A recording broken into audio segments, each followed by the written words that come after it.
Where is the energy? Crackhead energy, crackhead energy. I guess I'm nervous because you're here, so I don't like doing stuff in front of you. I'm just gonna pretend you're not here. What's up, you guys? Welcome back to my channel. My name is Yasminda, but everybody calls me Yaz. And I decided to start a reaction channel because it looked fun to do. So here we are. Today we're going to check out a video by, you know what? Let me check because I don't even know who was by. Again, disclaimer, if you hear childlike voices and noises in the background, my toddler likes to follow me around. And I just have to make sure she's entertained and safe while I do this. Okay, so now we're gonna check out a video. Hold on one second, my toddler wants some juice. ASMR. Yeah, chill. Today we're gonna check out a video by American Rewind, 10 old bathroom features that have vanished over time. So without further ado, let's get right into the video. Bathrooms have evolved. Several vintage features have faded away, reminding us of a past era when design and functionality had a different charm and character. Today, we take a look at 10 old bathroom features that have vanished over time. Pink or mint green fixtures were once the height of bathroom fashion. First of all, that got a lot going on there. That's too much going on. There's way too many primary colors. Especially in the 1950s and 60s. These pastel colors were popular because they added a cheerful and vibrant touch to the home. Homeowners would often coordinate their sinks, toilets, and bathtubs in these bright hues. This trend was part of a... Now, you already know black people did not have this going on because, first of all, they weren't allowing us in these apartments or houses for us to have bathrooms that look like that. So we're just going to count that as a white person thing. larger movement toward colorful and bold home decor during that time. Over the years, tastes changed and people began to prefer more neutral and versatile colors for their bathroom decor. As a result, pink and mint green fell out of favor and were replaced by white, beige, and other muted tones. Yeah, because that's Pink a lot. bathrooms were often referred to as Mamie Pink, after First Lady. Yes. What are you doing? All right, I'm back. Sorry, my toddler was spilling her juice on the floor. If anyone has a kid under the age of 5, leave a comment and let me know how old they are. My toddler is very disrespectful. Anyway. Mamie Eisenhower, who decorated the White House bathroom in her favorite color. Pull chain toilets were a major innovation for bathrooms when they first appeared in the late 1800s. These toilets had a high-mounted cistern or tank which held the water needed for flushing. To operate the toilet, you would pull a chain attached. The fact that they really have shops and factories specifically made for toilet handles is so funny. Like, the consumerism in this country is crazy. People will buy anything To the cistern, releasing the water to flush the bowl. If This design was you tell them that they need it, they will buy anything. If you tell Americans like, hey, you can't live without this, people will shoot to buy it. They will wait in line to buy it. And you best believe black people gonna pull up with a fold up chair because we not standing nowhere. one of the earliest types of flush toilets and helped improve sanitation and hygiene. Pull chain toilets were often made of sturdy materials like porcelain and cast iron, making them That looked like a prison toilet. And to think they had separate bathrooms, I can only imagine what the black people bathrooms look like. Because I'm looking at this, and that's what the white-only toilets look like. I can imagine what the black-only toilets look like. They were so disrespectful. quite durable. However, they were eventually replaced by more modern, low-tank designs that were easier to use and took up less space. The first patent for a flush toilet with a cistern was granted to Alexander Cumming in 1775. Why? Alexander Cumming? I had a joke, but I'm not going to say because I don't know what age. I don't know. 5. Carpet flooring in bathrooms was a This is the most disgusting thing I've ever seen. Why do you have a full-blown carpeted floor in the bathroom? I can imagine the odor. I'm glad that is no longer a thing. I wish my grandmother would. popular trend during the 1960s and 70s. People liked the idea of having a soft, warm surface under their feet when they stepped out of the shower or bath. However, carpet in bathrooms quickly proved to be a bad idea. Good. The main issue was that carpets easily absorbed water, which led to mold and mildew growth. Cleaning and maintaining bathroom carpets was also a challenge because they trapped dirt and moisture. As a result, they became unsanitary and I mean, just imagine cleaning a house and be like, hey, honey, can you vacuum the bathroom? You'd be like, yeah, sure. What? That's stupid. started to smell bad over time. By the 1980s, most people Bars, by the way. Can you vacuum the bathroom? Bars. Trash, but I could tolerate it. that carpet was not suitable for bathrooms and started removing it. Designers originally thought carpet would make bathrooms feel more The audacity to have brown carpet in the bathroom. Like, that's nasty. Imagine accidentally dropping a deuce and you can't find it. but it ended up being one of the worst design decisions. You think? Penny floor tiles, once a hallmark of early 20th century bathrooms, were a symbol of durability and intricate design. These small hexagonal tiles, often found in a range of colors, were meticulously laid out to create stunning mosaic patterns. The use of these tiles peaked during the 1920s and 30s, a period when craftsmanship was highly valued in home construction. Made from porcelain or ceramic, penny tiles were not only aesthetically pleasing, but also practical, offering a slip-resistant surface.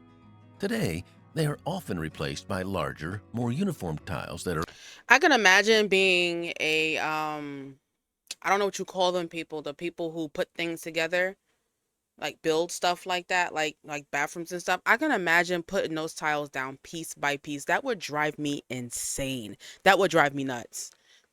Hence the reason why I'm probably not a tile layer. I don't know what it's called. Give me a dictionary. quicker to install and easier to maintain. They have seen a resurgence in recent years, with some homeowners embracing their vintage charm for a nostalgic bathroom makeover. Clawfoot tubs were once a staple in bathrooms, known for their elegant and classic design. These bathtubs I used to be afraid of those kind of bathtubs because it reminded me of that scene from Nightmare Before Christmas when they kidnapped Santa Claus and the bathtub would move. I always saw that as like the bathtub was a monster, like it was gonna come alive one day and it was going to carry me away to the Oogie Boogie Man's lair. Why are you the way that you are? And also I was like 5, so irrational fear. have 4 feet, often shaped like animal claws, which give them their name. Introduced in the late 19th century, they were made from cast iron and coated in porcelain. Clawfoot tubs were popular because they allowed for a deep, relaxing soak. I'm not gonna lie, I do miss those tub designs because look at how deep. Look at how comfortable she looks. Look at how comfortable she looks. If I lay in that tub, I think well, first of all, I'm kind of big, so I probably would sink to the bottom. But these tubs now, I can't even. I could sit up. I don't even take baths because the tubs are so small. I take showers. Well, I do take baths, just not often, but I shower mostly. Right. For a deep, relaxing soak. However, they were heavy and required a lot of space, making them less practical as homes and bathrooms became smaller. Clawfoot tubs have made a comeback in recent years, now often made from lighter materials like acrylic. It was once typical to find razor blade disposal slots in American bathrooms. These small slots were built into the walls, often behind the bathroom mirror or medicine cabinet. They provided a convenient way to dispose of used razor blades, which were made of metal and could be dangerous if left lying around. The blades would simply be dropped into the slot and would fall into the wall cavity. And go out of where? sight and out of mind. This method of disposal was popular from the early 1900s until the 1970s, when disposable razors became more common. But where did it Over go? time, people began to realize that walls filled with razor blades could be a hazard. You think? If you ever renovate an old bathroom, you might still find a hidden pile of rusty razor blades inside the wall. That's nasty. In the early 20th century, pedestal sinks were frequently found in many bathrooms. These sinks were elegant and stylish, with the basin supported by a sink. I actually don't hate this design because it holds the sink up. Now, I'm not sure of what the cons of this would be. I'm pretty sure we're going to find out in a second. But I really do like this design because just attaching the sink to the wall and then just letting it hang free is so stupid because like when I brush my teeth and I wash my face, I lean on the sink and then sometimes I find my sink trying to pull apart from the wall. You're fat! Pet peeve of mine, but that's because I live in an apartment building. If I lived in a house, it probably wouldn't be that way. Homeownership coming soon. Single narrow column. They were made from materials like porcelain or ceramic, which made them both durable and easy to clean. Pedestal sinks were often found in smaller bathrooms because they took up less space than a vanity. However, they offered little storage space, which became a drawback as people wanted more room for toiletries. Over time, pedestal sinks were replaced by vanities that provided more storage. That sink is beautiful. That is a beautiful sinks sink. have made a comeback in modern times, being favored in vintage-inspired bathroom designs. Freestanding medicine cabinets offered a convenient place to store medical supplies and toiletries. These cabinets stood independently and were often crafted from wood or Why do they metal, look like that? with mirrored doors to double as a vanity mirror. Originating in the early 20th century, they quickly became a common sight in homes across America. Excuse my face. Sometimes I don't realize that I'm doing it, but I make these faces. They're voluntary, but sometimes I don't realize I'm doing it, and then I'll hold it for a while, and then when I start look at myself in the screen, it's just like, fix your face. Like, excuse it. I have a thing. I don't remember asking you a goddamn thing. And allowed for easy access to medicines and other essentials, making them an indispensable part of the bathroom. As built-in cabinetry and more streamlined designs gained popularity, freestanding medicine cabinets started to fade away. Today, they are seen more as vintage decor pieces than practical fixtures. Why do you have bowls in Some the of these bathroom? old cabinets even had secret compartments for storing valuable items out of sight. First of all, this person is a witch. Why is there so many bottles? You are not a doctor. Look at all those vials. They got potions for everything. That is a witch. Burn her at the stake. During cold seasons, cast iron radiators were an important bathroom. I hated these. I hated these so much. When I was a kid, first of all, they make noise. They make a very loud noise. When I was younger, this used to terrify me because I used to have one of these in my room and it would make noise throughout the night. I used to be up. Crying. My mom would tell me like, be quiet, it's just a radiator. No, it wasn't just a radiator to me. It was death.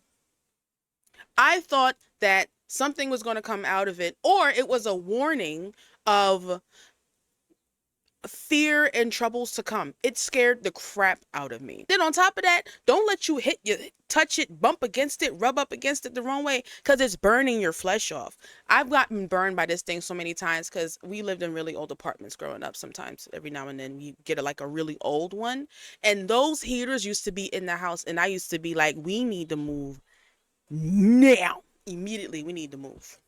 Room fixture, known for their reliable heating.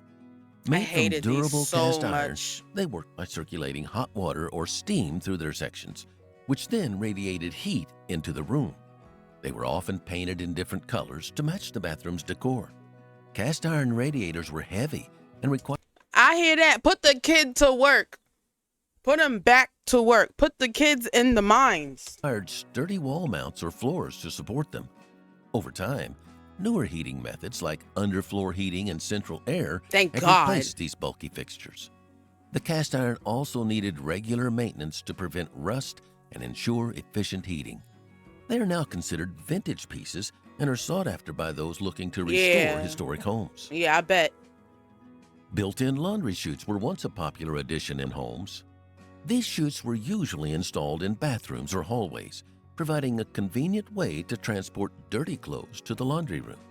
Typically, they were made of metal or wood and had a small door that opened to a vertical shaft. Laundry chutes made it easy to keep dirty clothes out of sight and helped save time and effort in moving laundry between floors. Depending on who was As doing home laundry. designs evolved and laundry rooms moved to the same floor as bedrooms, the need for these chutes diminished. Additionally, concerns about fire safety and building codes led to their decline. Today, some new homes do include this feature, making them a nostalgic and unique selling point for buyers. Nostalgic for who? Everyone who used them were dead. So, Well, that's going to be the video. Thanks for checking me out. And thank you for you guys at American Rewind. And I'll see you guys in the next one.